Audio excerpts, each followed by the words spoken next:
প্রথমে আমাদের Microsoft word open করতে হলে আমরা বিভিন্নভাবে ওপেন করতে পারি। এটা আমাদের প্রথমে রাইট ক্লিক করে এখানে নিউ অপশন থেকে একটা মাইক্রোসফট ওয়ার্ড ডকুমেন্ট তৈরি করে আমরা এটার ওপেন করতে পারি। আমি এটা এখন ওপেন করি তাহলে মাইক্রোসফট ওয়ার্ড ওপেন হবে। অথবা আমরা যদি আমাদের স্টার্ট মেনুতে যাই, স্টার্ট মেনুতে আমাদের এখানে পিন করা যদি থাকে তাহলে এখান থেকে আমরা আমাদের মাইক্রোসফট ওয়ার্ড ওপেন করতে পারি। অথবা আমাদের অল অ্যাপস আছে, এখান থেকে আমরা আমাদের মাইক্রোসফট ওয়ার্ড ওপেন করতে পারবো।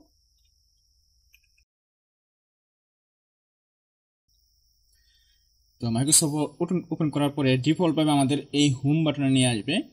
আর হোম বাটনটা দেখতে এরকম থাকবে যে এখানে হোম, নিউ, ওপেন এরকম কয়টা ট্যাব থাকবে। তারপরে এখানে হচ্ছে আমাদের একটা ব্ল্যাঙ্ক ডকুমেন্ট ক্রিয়েট করার অপশন থাকবে।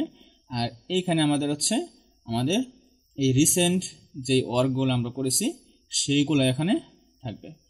আবার আমরা যদি আমাদের কোনো কাজ বারে বারে লাগে, যেমন একটা ফাইলে আমাদের প্রতিদিন কাজ করতে হয় অথবা নিয়মিত এই ফাইলটা ওপেন করতে হয়, তাহলে আমরা এটাকে পিন করে রাখতে পারবো। আমরা যদি এটাকে পিন করে রাখি, সাপোজ আমি এখান থেকে এই পিন দিস আইটেম এতে ক্লিক করে পিন করে রাখি, তাহলে এটা সবসময় উপরে থাকবে। আমরা এখান থেকে অথবা এখান থেকে আমরা এটা সহজে অ্যাক্সেস করতে পারবো। তারপরে আমাদের এখানে আরো অনেকগুলো টেমপ্লেট আছে। আমরা চাইলে আমাদের কিছু টেমপ্লেট আগে থেকে ক্রিয়েট করা আছে মাইক্রোসফট ওয়ার্ড কর্তৃক, সেইগুলো আমরা ব্যবহার করতে পারবো। তো আমরা চলুন নিউ বাটনে যাই। তো এখানে দেখলে আমাদের প্রথম যেটা আছে সেটা হচ্ছে একটা ব্ল্যাঙ্ক ডকুমেন্ট। তারপরে এখানে আমাদের বিভিন্ন ধরনের টেমপ্লেট দেওয়া আছে। মনে করেন যে আপনি কোনো লেটার নিয়ে কাজ করবেন অথবা নিউজ অ্যানুয়াল রিপোর্ট তৈরি করবেন, এরকম যেটা আপনি তৈরি করতে যাচ্ছেন এরকম একটা টেমপ্লেট এখান থেকে সিলেক্ট করে জাস্ট ওই টেমপ্লেটের ফরম্যাটে আমরা আমাদের কাজগুলো আগায় নিতে পারবো। তো আপনার যদি এখানে টেমপ্লেট না থাকে তাহলে এখান থেকে আমরা সার্চ দিয়ে অনলাইন থেকেও বিভিন্ন টেমপ্লেটস ডাউনলোড করে নিয়ে কাজ শুরু করতে পারবেন। তো আপনার যদি কোনো ফাইল অলরেডি আছে ক্রিয়েট করা, সেটা ওপেন করে কাজ করতে হয়, তাহলে এই যে ওপেন বাটনটা আছে এটাতে ক্লিক করবেন। ক্লিক করলে এখানে আমাদের রিসেন্ট ডকুমেন্টগুলো এখানে শো করবে। তারপরে এখানে আমাদের যে পার্সোনাল ড্রাইভ থাকবে সেই ড্রাইভে এখান থেকে আপনি অ্যাক্সেস নিতে পারবেন। অথবা আপনার এই পিসি থেকে আপনাদের এই ফাইলগুলো অ্যাক্সেস নিতে পারবেন। তো এখানে আরেকটা অপশন আছে হচ্ছে ব্রাউজ। চাইলে আপনার ফাইলটি এখান থেকে ব্রাউজ করতে পারবেন। আমাদের ফোল্ডারে চলে যাব। ফোল্ডারে চলে গিয়ে আমাদের যে ফাইলটা থাকবে ওয়ার্ড, এই ফাইলটা সিলেক্ট করে আমরা ওপেন করব। তারপরে হচ্ছে এখানে আপনি যদি কোনো প্লেস অ্যাড করতে চান তাহলে এখান থেকে অ্যাড করতে পারবেন। কোনো ফোল্ডার নতুন ক্রিয়েট করতে চাইলে এখান থেকে ফোল্ডার ক্রিয়েট করতে পারবেন। তো এটা হচ্ছে আমাদের ডিফল্ট ইন্টারফেস। এখান থেকে আপনি যদি চান আপনার আউটলুক অ্যাকাউন্ট বা জিমেল অ্যাকাউন্টে এখান থেকে লগ ইন করে নিতে পারবেন। তো আরও এখন কিছু অপশন আছে, এই অ্যাকাউন্টস এর অপশন আছে, কিছু হচ্ছে মাইক্রোসফট ওয়ার্ডের কিছু অফিসিয়াল সেটিংস আছে যেগুলো আপনি এখান থেকে চেঞ্জ করতে পারবেন। তো এইগুলোতে আমরা আস্তে আস্তে আসবো। তো আমাদের আজকে ক্লাসে হচ্ছে নতুন একটা ডকুমেন্ট ক্রিয়েট করি, ওপেন করি। আমরা যদি আমি আমাদের এই ডকুমেন্টটা ওপেন করি তাহলে দেখতে পাচ্ছেন ডকুমেন্টটা ওপেন হয়েছে এবং এটা আছে হচ্ছে আমাদের প্রিন্ট লেআউটে। এটা আছে প্রিন্ট লেআউট, ঠিক আছে। তো আমাদের এখানে উপরে একটা কুইক অ্যাক্সেস বার আছে, এখান থেকে আপনার অটো সেভ অপশনটা অন করে রাখতে পারবেন, অফ করে রাখতে পারবেন, অথবা হচ্ছে সেভ দিতে পারবেন। এখানে হচ্ছে গিয়ে আপনার আনডো এবং হচ্ছে রিডো এই বাটনগুলো আছে। এবং এখানে কাস্টমাইজ কুইক টুল বক্স, এখানে আপনি যদি চান কোনো টুলস আপনার বারে বারে লাগে তাহলে সেটা এখানে অ্যাড করে রাখতে পারবেন। তারপরে এখান থেকে আপনি আপনার ডকুমেন্টসে কোনো জিনিস সার্চ দিয়ে, বিশেষ করে কোনো টুলস বা কোনো যা আপনার প্রয়োজন হবে সেটা সার্চ দিয়ে এখান থেকে দেখতে পারবেন। তারপরে এখানে হচ্ছে আমাদের এই যে লগ ইন করার অ্যাকাউন্টটা আছে। তারপরে এখানে হচ্ছে আমাদের এই ডকুমেন্টটা মিনিমাইজ করার অপশন আছে।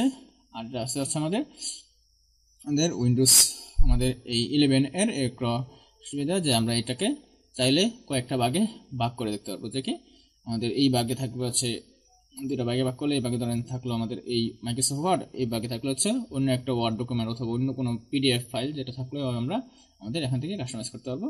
আর সর্বশেষ যেটা ক্রস চিহ্নটা দেখতে পাচ্ছেন সেটা হচ্ছে আমাদের ডকুমেন্টটা ক্লোজ করার জন্য। ঠিক আছে, তো আমরা ক্লোজ করার জন্য আরেকটা অপশন এখানতে আছে, যে আমরা যদি ফাইল মেনুতে ক্লিক করি তাহলে এখানে দেখতে পাবেন যে আমাদের এই ক্লোজ বাটনটা আছে। তো তারপরে এখানে এক্সপোর্ট, শেয়ার, এই প্রিন্ট, এই অপশনগুলো এখানে আছে। আপনি যদি প্রিন্ট করতে চান তাহলে এই অপশনটা দিবেন, শেয়ার করতে চাইলে কীভাবে শেয়ার করবেন সেটাও আমরা দেখব। আর যদি আমরা সেভ করতে চান তাহলে এই সেভ এবং সেভ এস, মানে হচ্ছে আপনি যদি ফাইলটাকে অন্য কোনো ফরম্যাট বা এইভাবে সেভ করতে চান, যে আপনার ডিজায়ার ফরম্যাটে সেভ করতে চান, তাহলে সেভ এস এ ক্লিক করবেন। তো এটা হচ্ছে আমাদের প্রিন্ট লেআউট আমি বলেছিলাম। তো তারপরে আমাদের এখানে আছে হচ্ছে মেনু বার, আর মেনু বারের নিচে আছে হচ্ছে আমাদের এই সাব বারগুলা বা সাব রিবন যেটা আছে সেটা। তো প্রত্যেকটা মেনু বারের আন্ডারে অনেকগুলা সাব ক্যাটাগরি আছে, যে আমাদের হোম এর আন্ডারে আছে হচ্ছে ক্লিপবোর্ড, ফ্রন্ট, প্যারাগ্রাফ, স্টাইল এবং আরও কিছু অপশন এডিটিংয়ের। তারপরে ইনসার্টে যদি যাই তাহলে এরকম আমরা আরও অনেকগুলো অপশনগুলো দেখতে পাবো। আমরা এগুলো নিয়ে আস্তে আস্তে আলোচনা করব। তো আমরা এই ভিডিওতে আমরা যাই হচ্ছে আমাদের ভিউ প্যানেলে যদি আমরা যাই তাহলে এখন দেখতে পাবো যে প্রিন্ট লেআউট এটা সিলেক্ট করা আছে। তো আমরা যদি চাই রিডিং মোড, তাহলে রিডিং মোড সিলেক্ট করতে পারবো। এটা হচ্ছে আমাদের জাস্ট রিডিং এর জন্য, এটা এক্সেল কোনো পেজ বা ওইরকম কিছু না। আমরা এখান থেকে এই যে ক্লিক করে আমাদের এক পেজ থেকে আরেক পেজে গিয়ে আমরা এই পিডিএফটা বা এই আমাদের এই ওয়ার্ড ডকুমেন্টটা রিড করতে পারবো। ঠিক আছে, আর এটা যদি আপনি এখান থেকে চেঞ্জ করতে চান তাহলে এই যে নিচে আমাদের এই প্রিন্ট লেআউট সিলেক্ট করলে আমাদের আগের অপশনে চলে যাবে, আর এই বারটা আমাদের দিকে চলে আসলো। তারপর ওয়েব লেআউট, মনে করেন যে আপনি এই ওয়ার্ড ডকুমেন্টটা তৈরি করতে চাচ্ছেন এটা ওয়েবসাইটে পাবলিশ করার জন্য, তাহলে এখান থেকে আপনি ওয়েব লেআউটটা অন করে দেখতে পারবেন যে আপনার ওয়েবসাইটে পাবলিশ করার সময় ঠিক কীরকম দেখা যাবে।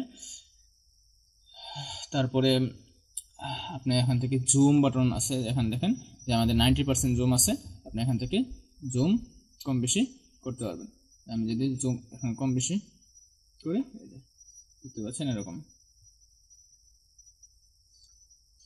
তো আপনি যদি আমার 100% স্কেলে আসতে চান তাহলে জুম 100% এখানে ক্লিক করলে আমাদের 100% চলে আসবে। মনে করেন যে আমাদের এই জায়গায় আছে, তাহলে আমি যদি এখান থেকে 100% ক্লিক করি তাহলে এটা অটোমেটিক্যালি আমাদের 100% ফিট হয়ে যাবে এটাতে।